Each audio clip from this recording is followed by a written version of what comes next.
পাতা খেতে থাকা ছোট্ট ছোট্ট রেশম পোকার গুটি থেকে কিভাবে রেশম শাড়ি তৈরি করা হয় তাও ট্রেডিশনাল স্টাইলে, তার পুরোটা প্রসেস বলবো এই ভিডিওতে।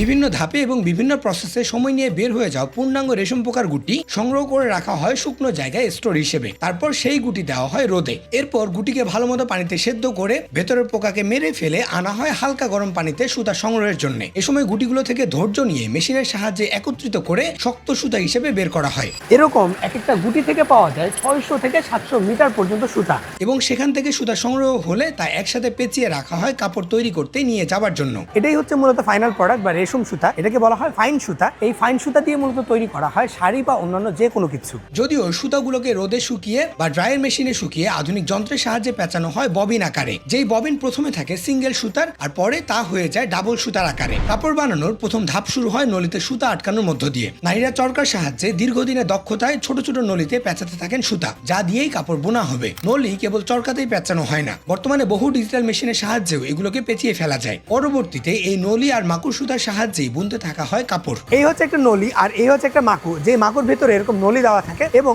এই মাকুটা এখানে আসা যাওয়ার কারণে এরকম একটা রেশমি কাপড় তৈরি হয়ে থাকে। এর আগের ধাপে অবশ্য সব ববিন একসাথে করে বিশাল ড্রাম বা ভিম মেশিনের সাহায্যে একটা প্যাটার্ন বানানো হয় রোল হিসেবে মেশিনে দেওয়ার জন্য। অর্থাৎ এরকম সবগুলো ববিন থেকে সুতা গিয়ে প্রথমে এরকম ড্রাম বা মেশিনে যায়, সেখান থেকে র্যাপিং করা হয় এবং র্যাপিং থেকে তা চলে যায় রোলে, যেটা পরবর্তীতে মেশিনে চলে যায় একটা প্রপার কাপড় বানানোর জন্য। রেশম কাপড় তৈরি হয় মূলত লুমে। আগে ছিল হ্যান্ডলুম, কিন্তু যুগের পরিবর্তনে তা এখন হয়েছে পাওয়ার লুমে। পাওয়ার লুমে মাকুর নলির কারসাজিতে অভিজ্ঞ কারিগররা তৈরি করতে থাকেন রেশম কাপড়। খালি রেশম কাপড় বা শাড়ি না, তৈরি হয়ে থাকে ঐতিহ্যবাহী গরজ শাড়িও।